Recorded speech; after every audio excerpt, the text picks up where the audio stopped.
Hello दोस्तों, स्वागत है आपका हिंदी साहित्य में। हिंदी साहित्य की संपूर्ण तैयारी के अंतर्गत हम पढ़ रहे हैं नाटक। अभी हम पढ़ेंगे दोस्तों दुष्यंत कुमार के नाटक को। दुष्यंत कुमार का जन्म हुआ 1933 ईस्वी में और मृत्यु हुई 1975 ईस्वी में। इन्होंने एक नाटक की रचना की है, इसका नाम है एक कंठ विस्पाई और समय है 1963। तो 1963 देखते देखते हमको एक और बहुत प्रसिद्ध नाटक की याद आएगी, किसकी? लहरों के राजहंस के रचनाकार हैं नाटक के मोहन राकेश।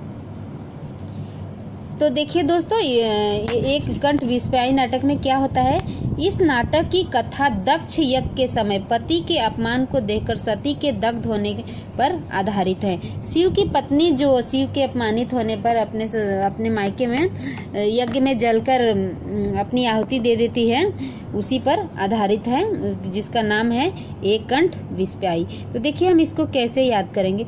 दुष्यंत कुमार दुष्टों का अंत करते हैं, इसलिए इनका नाम दुष्यंत पड़ा। और दुष्टों का अंत कैसे करते हैं? कंठ विस्पाई, उनके कंठ में विष डालकर जहर डाल देते हैं उनके कंठ में, इसलिए उनका नाम दुष्यंत कुमार पड़ा, क्योंकि वो दुष्टों का अंत करते हैं। और कैसे अंत करते हैं दोस्तों? उनके कंठ में विष डालकर। तो एक कंठ विस्पाई किसका हुआ दोस्तों? दुष्यंत कुमार का। नेक्स्ट है शिव प्रसाद सिंह। शिव प्रसाद सिंह का जन्म हुआ 1928 ईस्वी में। तो इन्होंने एक ही नाटक की रचना की है, जिसका नाम है घाटियां गुजती है, और ये बहुत इम्पोर्टेंट है दोस्तों। ये किस पर आधारित है? चीन भारत युद्ध पर आधारित है। तो हम इसको कैसे याद करेंगे?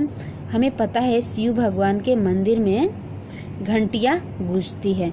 घाटिया को हम क्या समझ लेंगे? घंटिया। तो घंटिया गूंजती है किसका हुआ दोस्तों? शिव प्रसाद सिंह का। नेक्स्ट है ज्ञानदेव अग्निहोत्री। नेफा की एक शाम, शुतुरमुर्ग, वतन की आबरू और दंगा, ये 4 इनके नाटक हैं। तो देखिए दोस्तों, ज्ञानदेव का ज्ञान नाम क्यों पड़ा? क्योंकि वो ज्ञान देते थे और उनका ज्ञान जो था अद्भुत था। तो नेफा की एक शाम, नेफा अरुणाचल प्रदेश का पुराना नाम है। नेफा में एक शाम गए, अरुणाचल प्रदेश में वो गए, नेफा में गए और वहाँ पे क्या किए? शुतुरमुर्ग के ऊपर खड़े होकर क्या बोलने लगे? वतन की आबरू, वतन के लिए जीना, वतन के लिए मरना, सब अपने देश के लोगों में प्रेम बांटने लगे, प्रेम की बातें का ज्ञान देने लगे। क्योंकि मैंने बताया कि वो ज्ञान देते थे, इसलिए उनका नाम पड़ गया ज्ञानदेव अग्निहोत्री। और सभी को एकत्रित होने के लिए बोल रहे हैं, देशवासियों को एकत्रित होने के लिए बोल रहे हैं। लेकिन हमें पता है कि बहुत लोग गलत किसी भी बात को गलत तरीके से लेते हैं।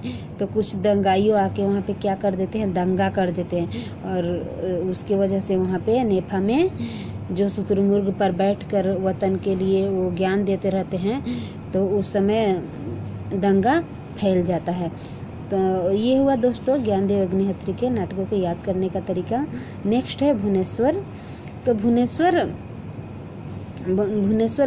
कैसे जाते हैं? भुवनेश्वर हमको पता है कि एक जगह का नाम है, स्थान का नाम है।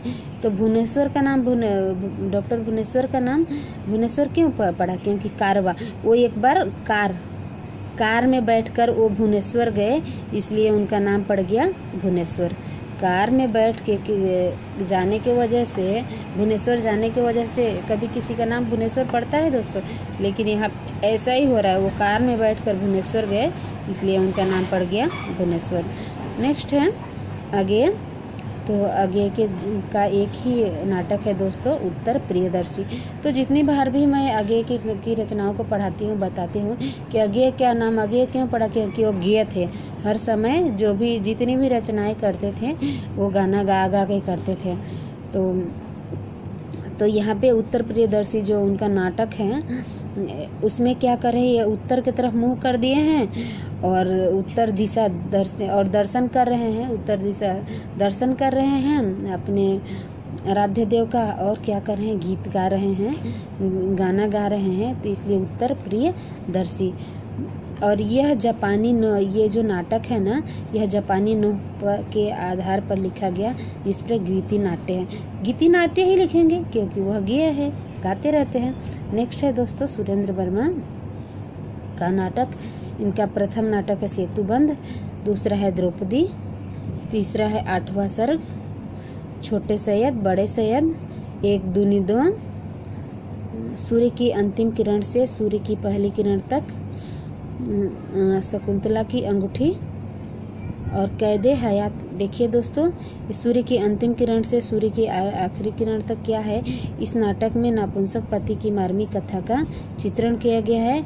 और आठवां सर्ग में साहित्यकार और राजनीति के बीच का संबंध दिखाया गया है दोस्तों, ये ध्यान रखिएगा।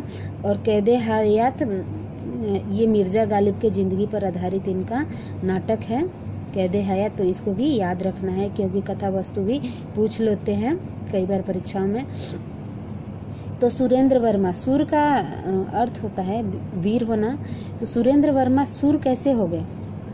सुरेंद्र, ये रामकुमार वर्मा नहीं है। जो रामकुमार वर्मा की जब मैं ट्रिक बताती हूँ तो उनका जितना काम होता है वर्मा में होता है, लेकिन ये सुरेंद्र वर्मा है, ये सूर है, ये देव है, ये शक्तिशाली आदमी है, वीर आदमी है। सुरेंद्र वर्मा, सुरेंद्र का नाम सुरेंद्र कैसे पड़ा?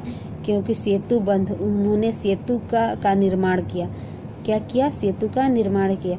और सेतु का निर्माण करने में होने के बाद पूजा पाठ ऐसे करते हैं ना, तो पूजा पाठ करने के लिए किसको बुलाया उन्होंने? पहले तो सुरेंद्र वर्मा सुरेंद्र क्यों बने? क्योंकि वो बहुत वीर थे। और सेतु बंद हो जाने के बाद वो किसको बुलाते हैं दोस्तों? द्रौपदी को बुलाते हैं पूजा पाठ करने के लिए। और उसके बाद क्या होता है? आठवां सर्ग। तो हम सभी को पता है कि स्वास्तिक बना के किसी भी चीज का हम शुभारंभ करते हैं, लेकिन यहाँ पे क्या करती है द्रौपदी? 8 सर्ग लिख देती है। वो जो सेतु है उसको 8 भागों में विभाजित कर देती है और 8 सर्ग लिख देती है। फिर क्या होता है दोस्तों? छोटे सैयद, बड़े सैयद भी आते हैं सेतु के ऊपर, और वो लोग क्या लिख देते हैं कि नहीं 8 सर्ग नहीं, 1 दूनी 2, 1 दूनी 2 होना चाहिए, 8 सर्ग नहीं होना चाहिए। फिर ये दोनों लोग, ये सभी लोग पुल के ऊपर पूजा करते रहते हैं। और कब तक पूजा करते हैं दोस्तों? सूर्य की अंतिम किरण से सूर्य की पहली किरण तक यहाँ पे पूजा पाठ चलते रहता है, जिस सेतु को सुरेंद्र वर्मा ने बनाया है। फिर क्या होता है दोस्तों? शकुंतला अंगूठी पहन कर आती है। शकुंतला अपनी अंगूठी पहन के आती है 1990 ईस्वी में। और कैदे हयात, उनकी शकुंतला की अंगूठी क्या होती है? वो जो नव निर्माण किया हुआ पुल है जिसका पूजा जारी रहता है, उस पर उनकी अंगूठी गिर जाती है। किसकी दोस्तों? शकुंतला की अंगूठी गिर जाती है। उसके वजह से वो क्या बोलती? कैदे हयात। मैं, हयात का अर्थ होता है जिंदगी, मैं अपनी पूरी जिंदगी यहीं पे गुजार दूंगी। अगर मुझे मेरी अंगूठी नहीं मिली तो मैं घर वापस नहीं जाऊंगी। हयात जब भी दिखेंगे तो इसका अर्थ होता है जिंदगी। क्या बोलती है कि मैं अपनी ज़िंदगी यहीं पे ख़त्म कर दूंगी, अगर शकुंतला बोलती है कि अगर मुझे मेरी अंगूठी नहीं मिली। तो देखिए दोस्तों, अगर हम किसी भी रचना को जैसे 8वां सर्ग हो गया, तो देखते देखते हमें फट से सुरेंद्र वर्मा की कहानी याद आएगी।